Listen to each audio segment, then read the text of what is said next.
So picture this. How does an idea that was originally meant to liberate people and spread democracy somehow end up causing one of the most catastrophic world wars in human history? It's a massive, tragic irony of the 19th century, and today we're going to unpack exactly how that happened. Welcome to The Explainer. Today, we are diving deep into a crucial turning point in global history. We're going to give you a detailed explanation of nationalism and imperialism. Specifically, the exact moment when the idealistic dream of nationalism collided with the aggressive greed of empires, sparking a global conflict that literally reshaped our world. So, here is our roadmap for untangling this mess step by step. We'll hit 1, the corruption of nationalism, then 2, the Balkan powder keg, 3, the big power rivalry, 4, the road to disaster, and finally 5, the anti-imperial pushback. Let's get right into it. Section 1, the corruption of nationalism, from ideal to weapon. Okay, to really grasp why global conflict broke out, we first have to look at how a core political philosophy completely mutated. In the early 19th century, you see, nationalism was this romantic, beautiful ideal. It was totally tied up with liberal democratic sentiments. It was all about giving ordinary people a voice and throwing off oppressive rulers. But fast forward to the last quarter of the century, and wow, that dream had seriously soured. It morphed into this really narrow, intolerant creed. Nationalist groups stopped looking at our shared humanity and basically started obsessing over their own superiority. They became intensely intolerant and, frankly, ever ready to go to war just to prove they were on top. And this dark shift definitely didn't happen in a vacuum. The major European empires were watching this aggressive nationalist sentiment brewing, and instead of trying to calm things down, they saw an absolute goldmine. They essentially weaponized these genuine nationalist aspirations. By manipulating the desires of the subject peoples living across Europe, these empires used local nationalism as a convenient Trojan horse to expand their own borders and push their aggressive imperialist aims. Section 2. The Balkan powder keg, a region on the brink. Let's zoom in on a highly explosive case study here. The Balkans. After 1871, this was hands down the most serious source of tension in all of Europe. We're talking about a region of just immense geographical and ethnic complexity. It includes modern-day Romania, Bulgaria, Albania, Greece, Macedonia, Croatia, Bosnia-Herzegovina, Slovenia, Serbia, and Montenegro. Basically, a super diverse tapestry of inhabitants who are broadly known as the Slavs. Now, what happened here created a terrifying domino effect. For centuries, a massive chunk of the Balkans was controlled by the Ottoman Empire. But as the Ottomans started losing their grip, romantic nationalism rushed right into the vacuum. One by one, these European subject nationalities broke away.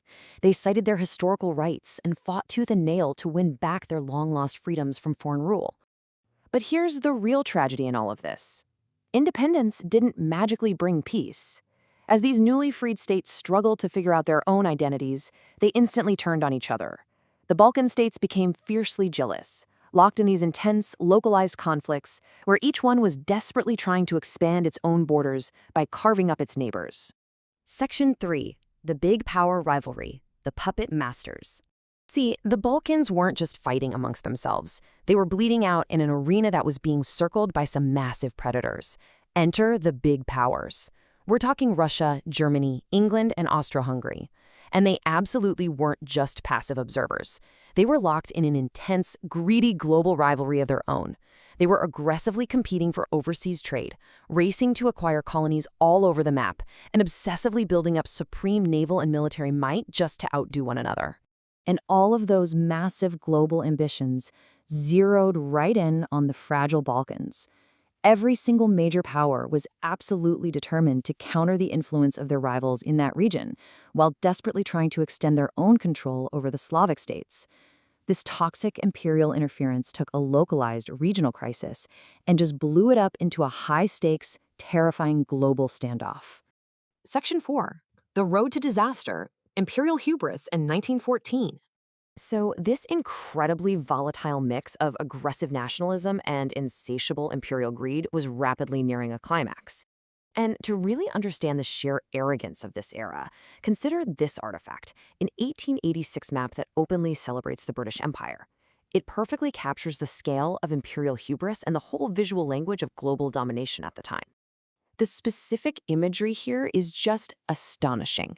Look at the top. You've got angels carrying banners of freedom.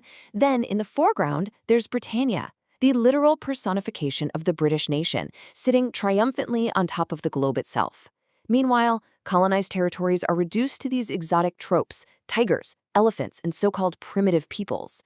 It vividly shows how the absolute, brutal domination of the world was openly celebrated as the ultimate proof of national pride.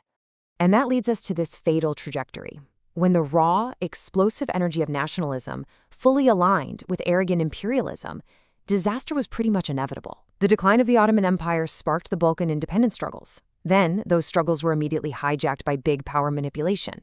And ultimately, that immense imperial greed dragged Europe, and really the entire globe, into the unimaginable meat grinder of the First World War in 1914.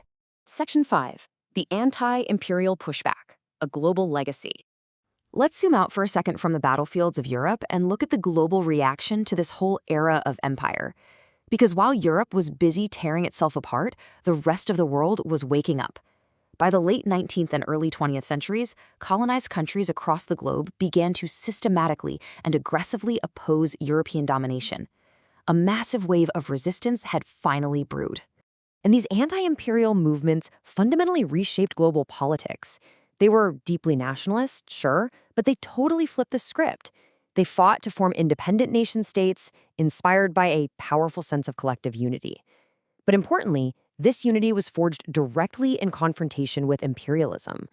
They were essentially taking the concept of a nation and using it to unite against their common oppressors. But here is a vital historical truth you've got to remember. European ideas of nationalism were never simply copy-pasted. The colonized world didn't just, borrow the blueprints of the empires that subjugated them. Instead, people everywhere developed their own unique, culturally specific varieties of nationalism to serve their own liberation. Yet, despite all these unique varieties, one core concept really stuck. Out of this chaotic, destructive history of empires and resistance, the fundamental idea that societies should be organized into nation-states came to be accepted as completely natural and universal. Honestly, it's the whole reason our world map looks the exact way it does today. Which leaves us with this final thought. If the very concept of the nation-state was originally a 19th century European idea, one that was violently exported through imperialism and then adopted globally as a tool for resistance, are we all still just living in the shadow of that century's political experiments? Thank you so much for watching this explainer, and keep questioning the history that shapes our present reality.